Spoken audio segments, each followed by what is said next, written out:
The Klingon Chancellor spat in Joseph's face, the glob of saliva sliding down his cheek as the assembly of hulking reptilian warriors roared with laughter. Joseph Lewis stood his ground, his jaw tight, refusing to wipe away the insult. He had a job to do, and no amount of derision from these alien brutes would stop him. Joseph stepped off the shuttle onto the rocky, barren surface of Kronos, the Klingon homeworld. He squinted against the harsh red glare of the planet's sun, his diplomatic robes fluttering in the hot, dry wind. A trio of Klingon guards, each easily 7 feet tall, and built like tanks, sneered down at him. "This is the best the humans could send," one of them growled. "A scrawny, pale-skinned weakling?" Joseph ignored the jibe, having faced such taunts countless times before.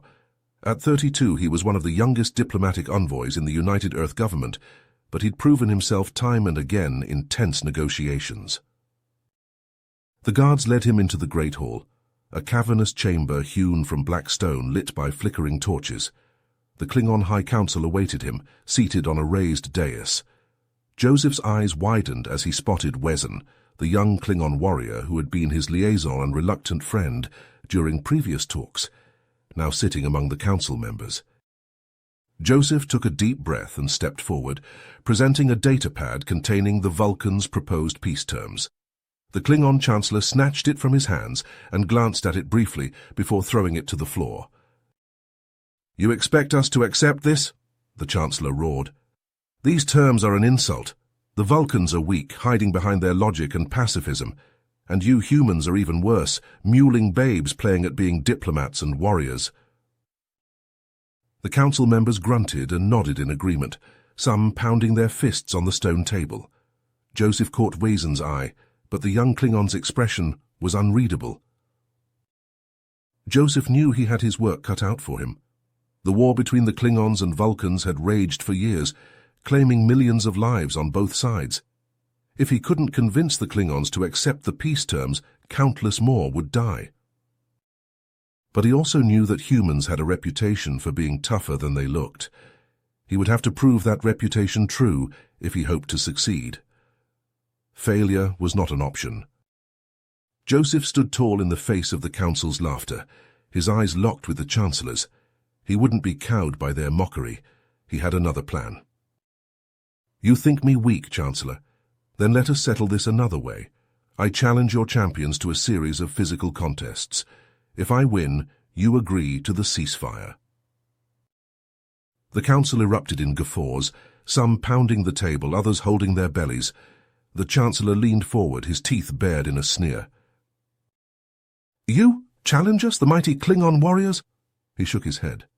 "Your audacity amuses me, human." Joseph held his gaze steady. "Refuse, and you admit that you fear losing to this weak human." The laughter died. The Chancellor's face darkened, his eyes narrowing.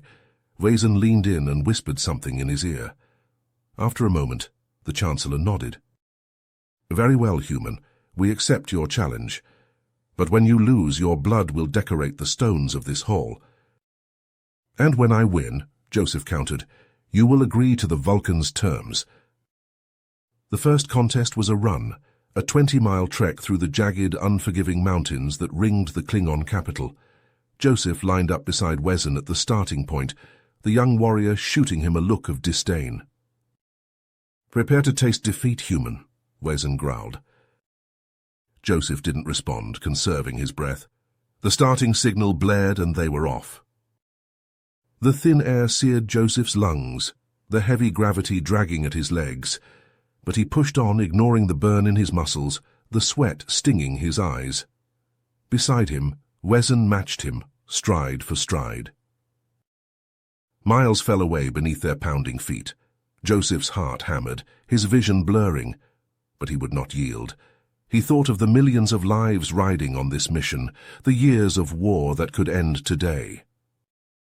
With a burst of speed he pulled ahead, leaving Wezen trailing. The finish line came into view, the council waiting with stunned expressions. Joseph crossed it a full 2 minutes ahead of Wezen, skidding to a halt in a cloud of red dust.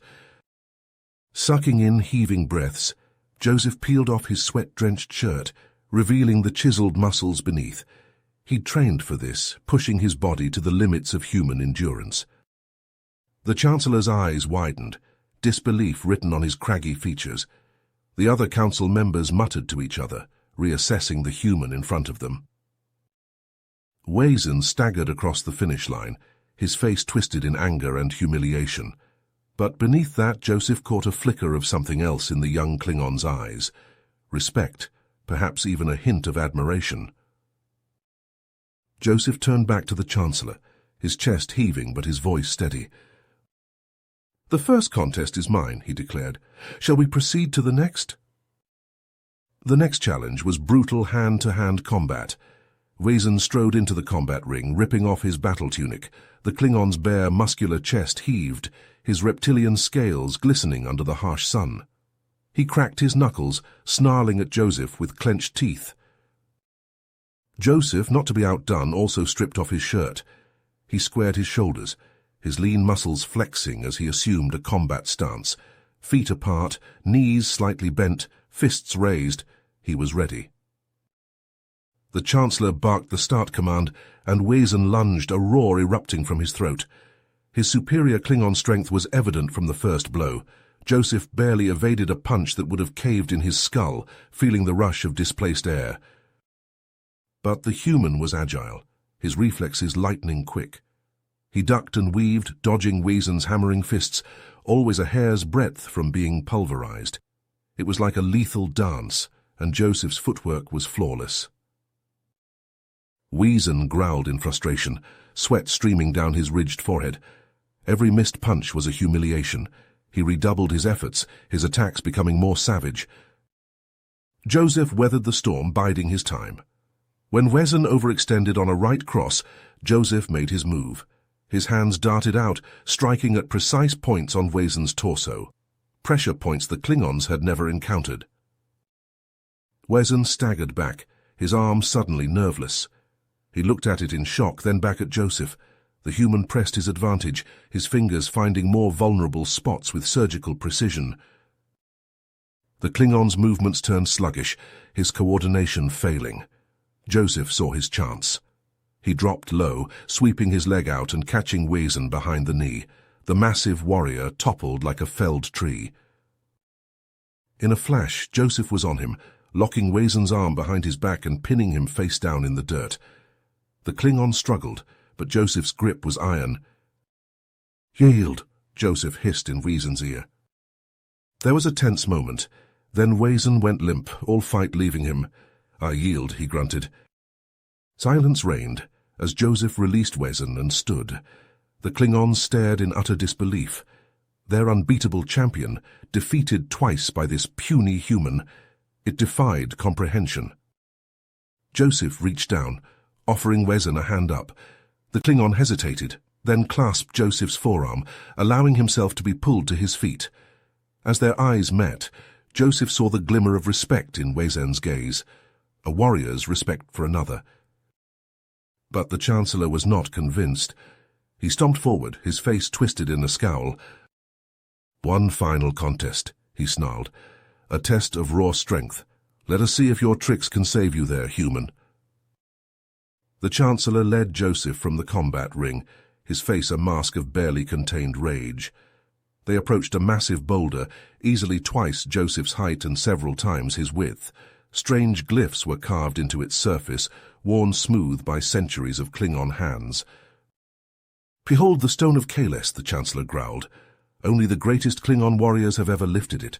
Let us see how your puny human strength fares." Joseph stepped forward, laying his hands on the sun-warmed stone. He could feel the history emanating from it, the echoes of countless mighty Klingons who had tested themselves against this challenge. He glanced back at Wazan, who was watching intently, his expression unreadable. The young warrior's eyes met Joseph's, and in that moment an unspoken understanding passed between them. This was more than a test of strength. It was a test of worth. Joseph closed his eyes, centering himself. He thought of Earth, of the billions counting on him to secure this peace. He thought of the Vulcans, logical and steadfast, yet unable to comprehend the Klingon way. And he thought of the Klingons themselves, fierce and proud, bound by a code of honor as unbreakable as iron.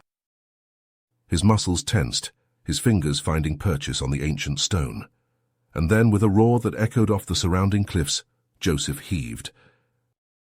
For a moment nothing happened. The stone remained rooted, immovable. Joseph's muscles screamed, his veins standing out like cords. But he wouldn't yield, he couldn't.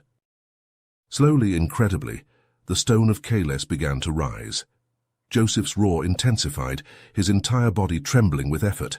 Higher and higher the stone went, until with a final mighty surge, Joseph held it above his head, his chest heaving. Silence! The Klingons stared, slack-jawed. Even the Chancellor was speechless. Never in the history of their people had an outsider accomplished such a feat. Joseph held the stone aloft a moment longer, his arms burning, his vision blurring. Then, with a careful reverence, he lowered it back to the ground. As he stepped back, Weezon moved forward. The Klingon warrior sank to one knee before Joseph, his head bowed. One by one, the other Klingons followed suit, even the Chancellor, though his jaw was tight with reluctance. "Rise," Joseph said, his voice hoarse. "I seek not conquest, but understanding. Let this mark a new beginning between our peoples." As the Klingons stood, Joseph saw in their eyes a newfound respect. More than that, he saw trust. In this moment, through his strength and resolve, he had proven humanity's worth. But just as Joseph opened his mouth to speak further, a Klingon aide rushed into the chamber, a datapad clutched in his clawed hand. He hurried to the Chancellor, whispering urgently. The Chancellor's face darkened, his eyes flashing with rage. He turned to Joseph, thrusting the datapad at him. "Explain this, human," he snarled.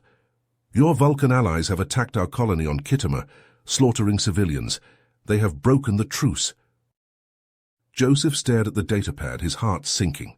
On the screen, images of fire and destruction, of Klingon bodies strewn amidst the rubble. His mind raced, trying to comprehend. The Vulcans attacking. It made no sense. He looked up, meeting the Chancellor's accusing glare. The trust he had so recently earned was rapidly crumbling. Around him, the Klingons gripped their weapons, their postures tense. Joseph knew he had to act fast. If he couldn't salvage this situation, all his efforts would be for nothing. The fragile peace would shatter, and the galaxy would burn. "Chancellor, I swear to you I had no knowledge of this," Joseph said, his voice steady despite the turmoil within. "Give me a chance to find out what happened. I will speak to the Vulcans, find out why they did this. There must be an explanation." The Chancellor sneered, his hand on his dagger hilt. "Your word means little now, human. Why should we trust you?" Joseph met his gaze unflinchingly. "Because I have proven myself to you in strength, in courage, in honor. I came to you in good faith, and that has not changed." He turned to Weezon, who had risen and was watching him warily. "Weezon, you know me. You know I seek only peace. Help me understand what has happened."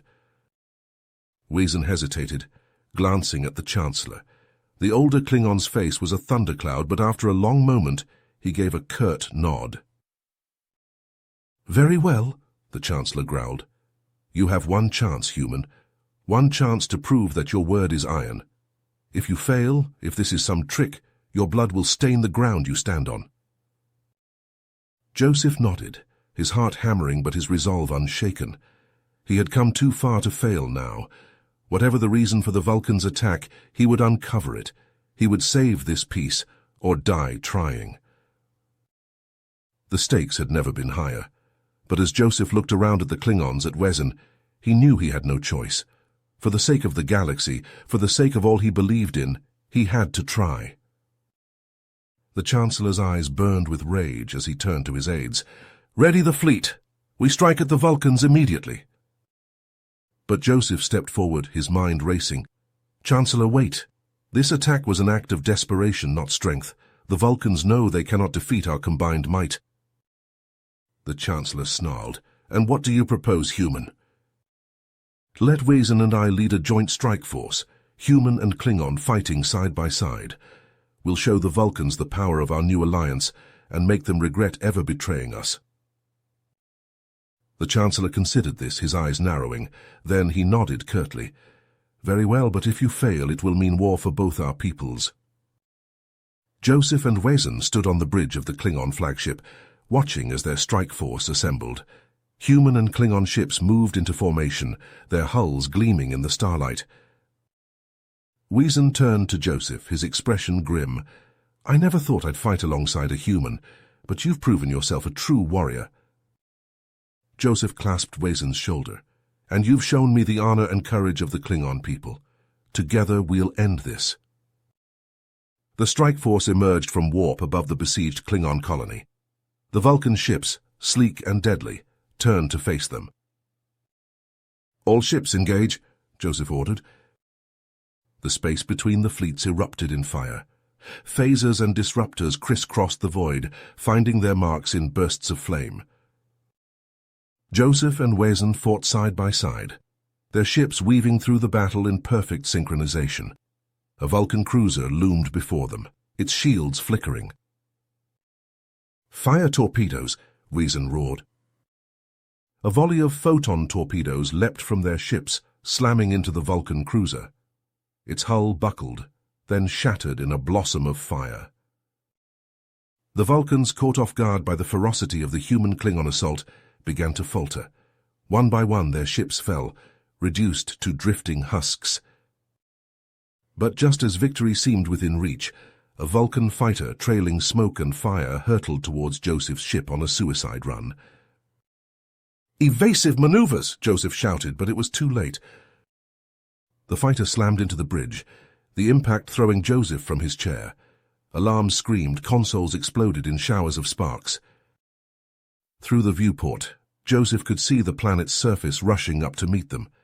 The ship was plummeting, its engines dead. Wezen's face appeared on the view screen, his eyes wide. Joseph, your ship! It's lost, Joseph said, his voice grim. Get clear, Wezen, save yourself. But Wezen's face set in a mask of determination.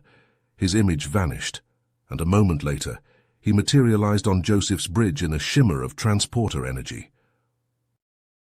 Joseph stared at him in shock. What are you doing? Wezen grabbed the helm controls, his hands flying over the console. Saving your life, human, and the lives of those on the colony below. Together they fought the ship's controls, trying to level out to slow their descent. The ground filled the viewport, rushing up to embrace them.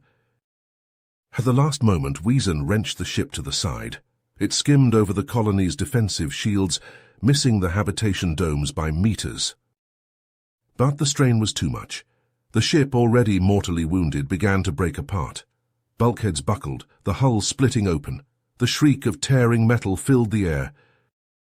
Joseph and Wezen clung to the helm console as the ship shook itself to pieces around them.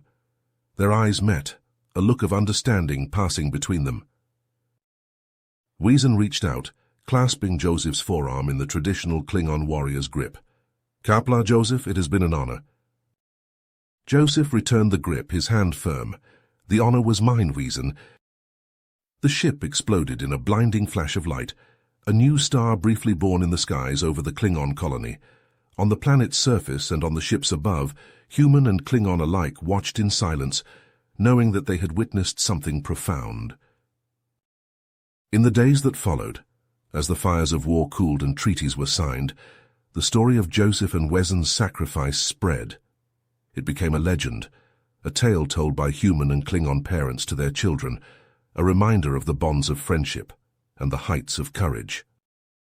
And though Joseph and Wezen were gone, their legacy lived on. In the alliance they had forged, in the peace they had won, and in the hearts of all who heard their story. They had proven beyond any doubt the strength and nobility of the human spirit. The Vulcans, chastened by their defeat and humbled by the sacrifice of Joseph and Wezen, agreed to a lasting peace. They had learned at a terrible cost the folly of underestimating the courage and resolve of humans and Klingons alike. And so from the ashes of war a new era dawned, an era of cooperation, of shared purpose, of unity in the face of the unknown dangers of the galaxy, an era built on the foundation that Joseph and Wezen had laid down with their lives. Their story would never be forgotten.